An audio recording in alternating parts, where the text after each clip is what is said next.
Hi, Recap TV here. Today I will show you a drama, crime movies, titled BackRoads. Spoilers ahead. Watch out and take care. A socially awkward man is left to care for his three younger sisters after their mother is thrown in jail for killing their father. He develops a special relationship with his neighbor, but the unraveling of his family's dark secrets forces him to confront his demons. In 1993, Bonnie Altmeyer was arrested for her husband's murder. Her eldest child, Harley, was left to care for his three younger sisters instead of going to college. 2 years later, Harley Altmeyer is interrogated by the police for murder. Weeks earlier, he returns home with his youngest sister, Jody. His other sibling, Misty, offers to babysit Jody while he works. Exasperated, he instructs his other sister, Amber, to watch over their siblings instead of going out to meet men.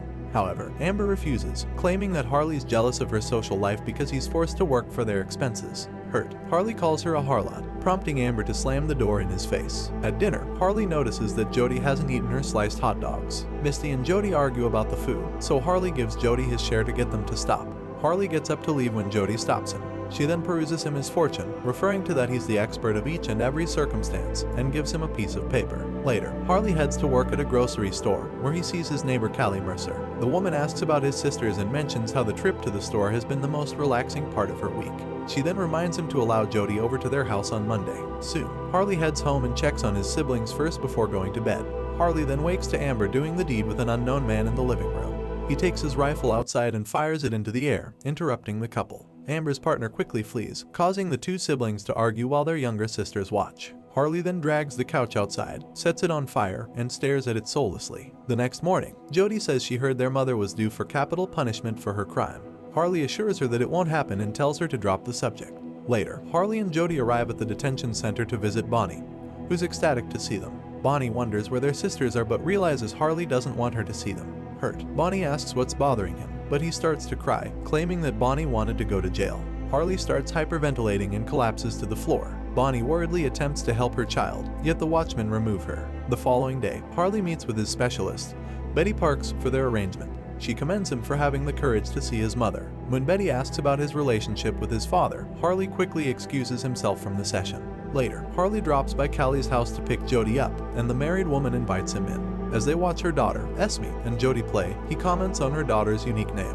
Callie explains that she named her after her favorite French Impressionist artist's muse. She shows Harley a book of the artist's paintings, and he notes how the work resembles Pierre Bonnard's. Surprised that he knows who Bonnard is, Harley says he's seen his work on his mom's old note cards. He remarks that Impressionist painters don't care what something looks like because their only goal is to evoke emotions, and his insight impresses Callie. That evening, Harley returns home late and finds his siblings in the kitchen.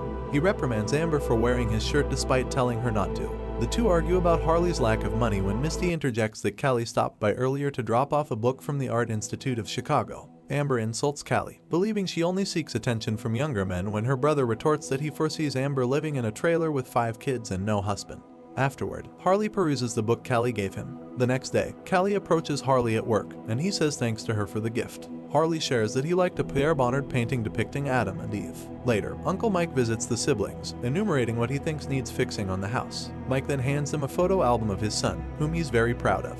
When Harley and Amber snicker and make fun of the photos, their offended uncle leaves. Amber assures her brother they don't need him, but Harley thinks otherwise. That night, Harley is woken from his drunken stupor when Amber leaves. Feeling an oncoming panic attack, Harley hurries to Callie's house, where the woman rushes outside to see if he's alright. The pair stumble near the river, where they make love. The next morning, Harley wakes up alone on the sand. While walking home, Misty, who's out hunting, almost shoots him after he walks into her line of fire. Annoyed, Harley grabs the rifle, and they return to the house. He then sees Jody holding Misty's bloody t-shirt, and the girl says she found it in the woods. At work, Harley runs into Callie and her children by the entrance. After he helps load their groceries in the car, Callie apologizes for her actions and explains she was only trying to help him.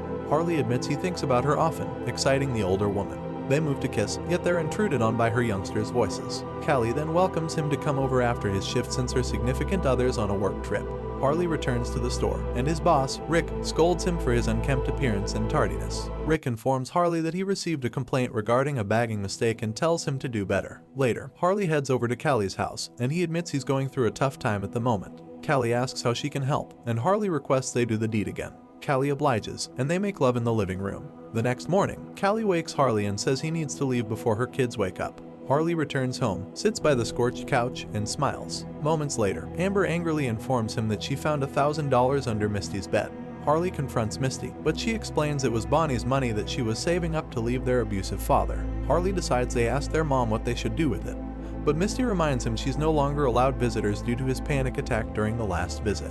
However, he counters that she's still permitted to receive calls. He asks Misty to hand the money over when the impatient Amber slaps her sister and grabs the cash. In the kitchen, Amber gushes that with the money, she can finally get her driver's license, but Harley explains they need the cash for the house's taxes, so Amber tearfully storms off. Afterward, Harley races to Callie's home and inquires as to why she never got back to him. After a warm trade, Harley snatches her, and the two have intercourse on the kitchen table. Afterward, Harley waits outside and watches Callie's son, Zach, playing with his toys. Callie returns and hands him a disturbing note that Jody gave Espy. Harley suggests they start meeting up at the abandoned mining office, and Callie agrees to a weekly Wednesday meetup. When she leaves, Harley reads the note where he finds out that Misty killed a kitten. On Wednesday, they meet at the mining office, and Callie discovers she's the first woman Harley slept with. Later, Harley wakes to find Callie gone. Days later, he meets with Betty and asks the therapist a vague question about corporal punishment. Alarmed, Betty asks if he's pertaining to Misty, whom she feels had an unhealthy relationship with their father. When Harley says it isn't about Misty, she asks if it's about Amber, and he says it isn't about her either, claiming he never left Amber alone with their father. Betty asks what he felt when Amber saw their father beating him and vice versa. However, when she asks if Amber ever wanted to make him feel better, Harley stands and walks away, cutting their session short. When he gets home, Harley sees an unfamiliar man named Dylan waiting by a parked truck.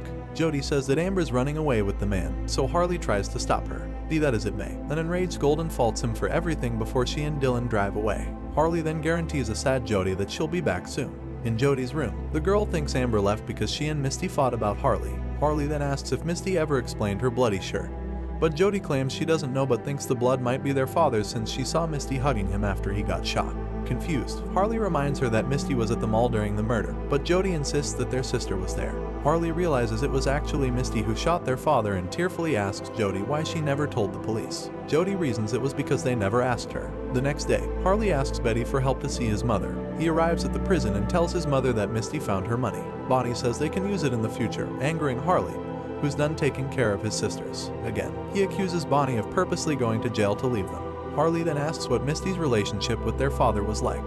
When Bonnie feigns ignorance, Harley says she doesn't have to take the blame for Misty's crime. Bonnie reveals that Misty was jealous of her and that she was the person her daughter wanted to shoot, but their father got in the way. In disbelief, Harley calls her crazy, and the guards forcefully take him away. Like a frightened child, he sobs for his mother. Later, he returns home and sees a bruised Amber in the living room. She makes sense of that her visit is short-lived. Harley inquires as to why she generally picks men who mistreat her, yet she accepts mainly they need her. Minutes later, he sticks a document onto the fridge, stating that he's finally settled the house's taxes. Harley then grabs his rifle and drives away as Amber watches him.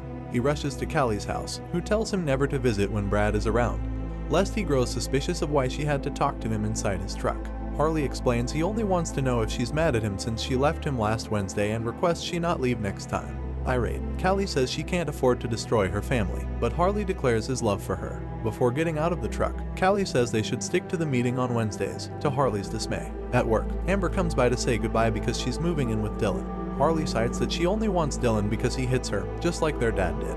Realizing her brother wants her to stay, she explains that Dylan might get upset, but Harley says to tell her boyfriend he won't allow her to leave. Harley then watches Dylan and Amber from the store window. Her boyfriend dumps her things on the road and drives off. After work, the siblings stop by at a gas station where Harley switches places with Amber, letting her drive the truck home. The next morning, Harley wakes up, horrified to find Amber beside him. His sister claims he delighted in it, yet Harley doesn't need her contacting him. Golden then understands that he was considering Callie and shouts that she had some awareness of their issue, adding that Callie won't ever adore him back. In the therapist's office, Harley tearfully admits that Amber used to touch him when they were younger. Betty asks him to recount what he remembers to work through the pain. He divulges that Amber would crawl into his bed since they were both scared of their father. Betty explains that they were reacting to the trauma the only way they knew how, which was to turn to each for comfort. The therapist then asks what made him remember. Harley reluctantly shares that Amber slept next to him last night and blames her for what happened. However, Betty explains that his sister isn't the villain and that they're both suffering right now. She then tells him to rest on the couch while she informs his employers that he can't make it to work. Hours later, he returns home, where Misty tells him she overheard his fight with Amber and that she doesn't care what they do. Harley tells her that their dad loved her, but Misty spitefully claims he didn't love her the way he loved their mother, which was why he never hit her. She then cites that Bonnie never cared for them because she never stopped her husband from hurting her children. As she walks away, Harley admits that he knows the truth, but Misty retorts that he should have killed their dad, not her. She then goes to the other room to watch TV. Moments later, a voice message from Betty plays, where she asks Amber to come by her office for a session. Harley realizes it's Wednesday and runs toward the mining office, where he discovers Callie's lifeless body by the door. Harley spots Amber holding his rifle several feet away. She tearfully claims she didn't know what else to do and wonders who will be taking care of her now. Soon, Chief Manser asks Harley how he knew Callie. Harley explains she was a neighbor who let Jody play with her kids. Manser then hands him a tissue to wipe off the blood from his nose when Harley demands to make a phone call. Harley calls Uncle Mike and asks if he can talk to Jody, tearfully explaining it's his one phone call. Mike is in disbelief that he wasted his last phone call on Jody and hangs up on him. Manser wonders why Harley didn't shoot Callie from a distance and reports it as a hunting accident since no one knew about the affair anyway. Horrified, Harley asks if he told Callie's husband about their romance, but Manser assures him he hasn't. Harley begs that they lock him up immediately, but the officer asks why he shot her. Harley lies and says he did it because she wouldn't leave her husband for him. However, Manser doesn't buy it, so Harley says he has a split personality and demands to be incarcerated. Days later, Betty visits Harley at the detention center. He asks how his sisters are, and she says they're adjusting to the situation. Betty, who's developed to really focus on Harley, asks him for what valid reason he's forfeiting himself for another person's slip-up. She accepts he isn't the killer and beseeches him to tell her what happened in light of the fact that she can't help him on the off chance that he doesn't let her. However, Harley believes he belongs in prison and leaves while a weeping Betty calls out his name. As Harley is escorted to his cell, he remembers Jody's letter stating that they're living with Uncle Mike now and that she'll await his return. Thanks for watching video.